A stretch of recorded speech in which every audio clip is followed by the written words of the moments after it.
You know what? There's nothing wrong with coming late to a party, as long as you bring, I guess, a good bottle of wine and some good conversation. And that's what I'm going to say about the Herald, which has finally come to the party over the story that we pushed about Nanaia Mahuta and the remarkable confluence of contracts and government money flowing to, and positions flowing to members of her family. The Herald has revealed another contract of around, I think, $78,000 awarded to William Gannon Ormsby, who is Nanaia Mahuta's husband.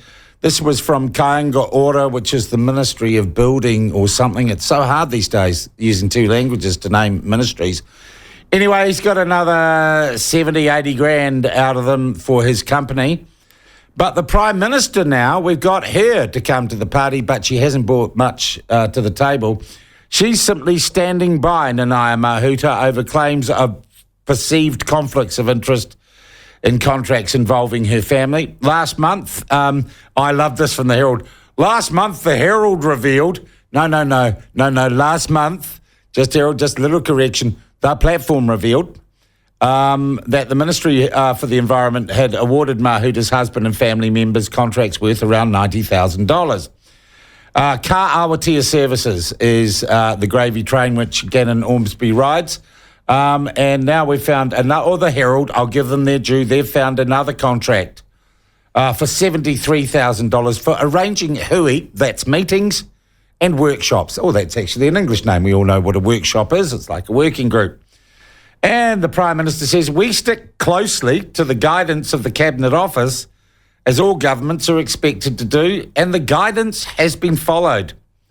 The Cabinet Office have advised that in each of these cases, they believe proper process has been followed.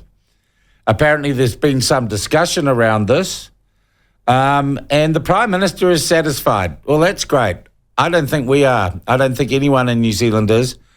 And I think this entire issue now comes into this ball of wax around co-governance, the Hipuapua report, which has clearly influenced the government's public interest journalism fund and warped mainstream news coverage of issues like co-governance, like the Nanaia Mahuta issue.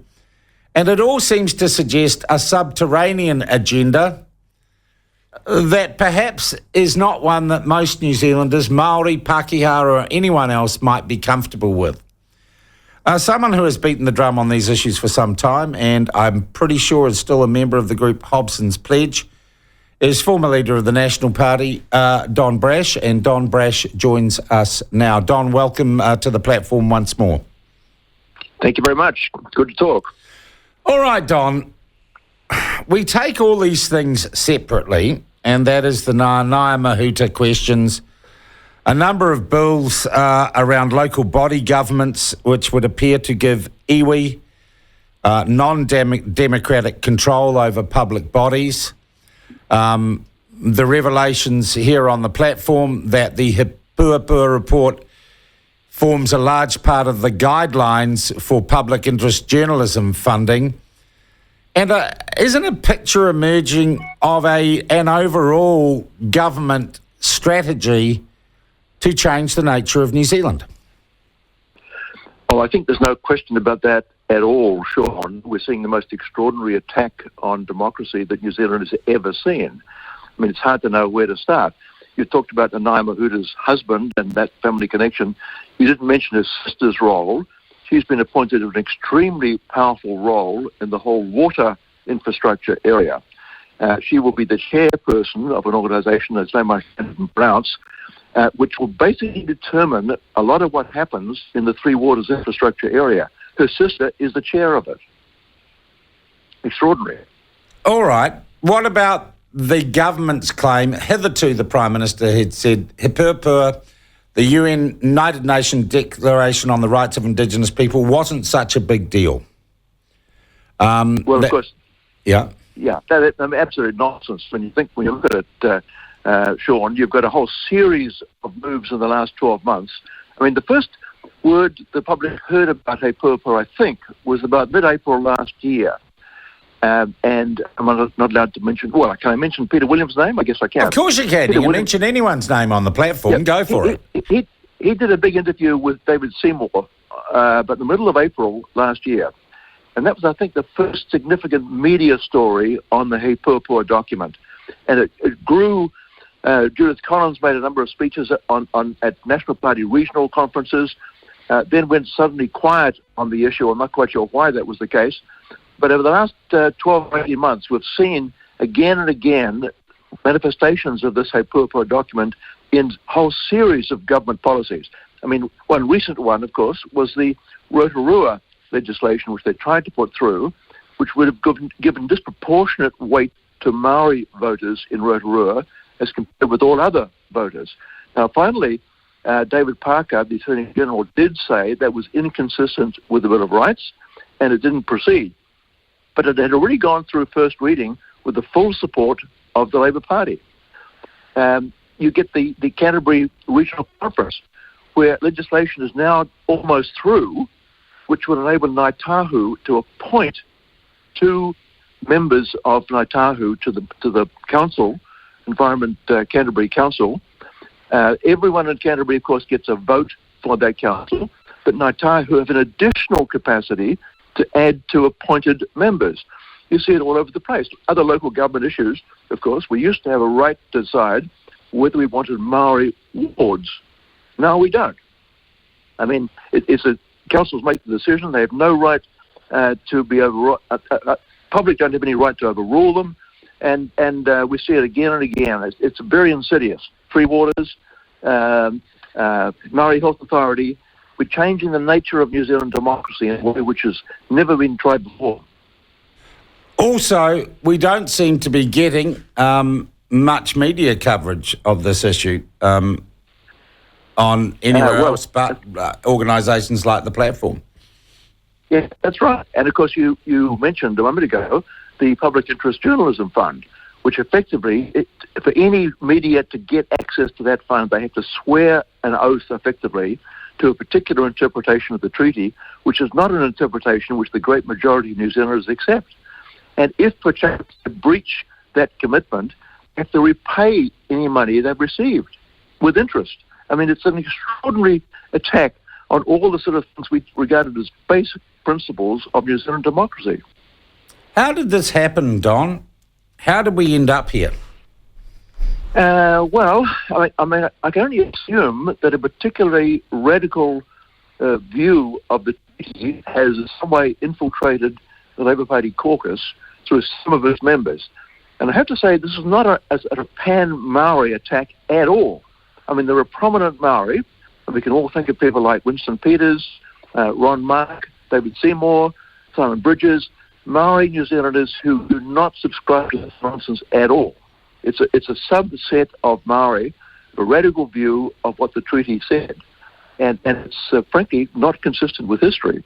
Don, it's also, and I'm glad you make that point, because I think the danger here for our society is that if you like mainstream non-Māori, and I'm not going to use the word Pākehā because it refers only to a small proportion of our population. We are a very, we're a broad rainbow of people from all over the world. Pākehā would seem to me to be a pejorative term. It is not, if you like, people in the street, be they Maori or other, who are pushing this agenda. It is a select group of people, some of them not even Maori, and those who are benefiting or seek to drive these changes are a Maori elite. They are a power grouping rather than an ethnic grouping. Would you agree with that? I think that's true. I mean, they are primarily ethnic, I think, but you're right. There are some entirely European New Zealanders who subscribe to this particular view of the treaty. But I mean, I mentioned some MPs who are Maori and who do not subscribe to it at all. I'm not sure if you saw the 5-minute speech in Parliament by Karen Chow a few weeks ago now. No. It was a stunning speech. She's an ACT MP, of course. And she said, I am part Maori, part European. I've married the son of Cambodian refugees, so my children are part Maori, part European, and part Cambodian. But they are primarily New Zealanders. It was a stunning speech. I mean, it was really quite, I felt quite watching it. And so there are a lot of Maori who do not subscribe to this particular view of the treaty at all. but it is very dangerous, and it currently is dominant in this government. Okay. Is what's happening in co-governance, and you mentioned those local body developments, in the subjugation of the news media by government funding with strings attached, the apparent nepotism that the Prime Minister's relaxed about with Nanaia Mahuta's family, is that also linked in to what many would see as a strange alteration in the very language of this country, what we call ourselves, what our state media and our news media call ourselves? It would seem that the name of this country is in the process of being changed, and I have personally no view on it one way or the other, from New Zealand to Aotearoa, without any questions being asked. Is that part of the same strategy by this government or by these power elites? I think it is. And it's quite clearly contrary to the great majority of New Zealanders' opinion. I mean, Hobson's Pledge commissioned a poll, a scientific poll done by Curia, David Farrier's professional polling company. And we found that of those who had an opinion on the name of the country, and most people do, 64% want the country to remain named New Zealand. The other 36% was split between Aotearoa and Aotearoa, New Zealand.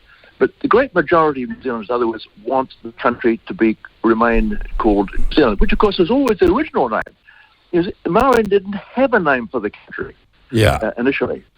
And in the treaty, the words for New Zealand is Nutarani. There's no suggestion that it was Aotearoa in the treaty. Yeah, though common parlance would suggest that has been used and is an acceptable, if you like, co-name. The thing I'm seeing now is increasingly in news media outfits like stuff, they're not even saying New Zealand. Yep. And government departments most certainly are dropping all pretense at being New Zealand government departments. It's all about Aotearoa. I didn't see the final report of the Climate Change Commission, but the draft report, which is 180 pages long, did not use the word New Zealand in the entire report. It was Aotearoa throughout. And I find that deeply offensive. All right. So you believe all of this stuff collectively is part of a strategy, a transformational strategy? I can't interpret it any other way. Okay. Sure. Who then is driving that strategy? Well, I mean, the short answer, I suppose, is the Maori component of the Labour government caucus. But as you rightly say, there are people who are either almost entirely European in terms of ethnicity or are completely European in ethnicity who are bought into these lies. I mean, it's a sinister process. I don't know of any country in the world where one ethnic group has a superior constitutional right which has succeeded long term. Okay, look, I'm going to devil's advocate here, though. And indeed, in He Puapua and in the guidelines for media who take the government's coin, it basically says, look, we're a post-colonial society. Maori have always been oppressed, and we must partner with them. We are equal partners with them in governance. That's what the treaty says. So surely aren't we just giving effect to a deal that we signed, and if we don't give effect to that, we're reneging on a deal and we're bad people? Well, that's what we're told to believe. But there's no hint of partnership in the wording of the treaty in either Maori or English. I mean, not even the word isn't used. No synonym for it is used. And you look at great Maori leaders like Serapana Ngata. He was under no illusion at all that when Maori chiefs signed the treaty, they were surrendering sovereignty to the British Crown.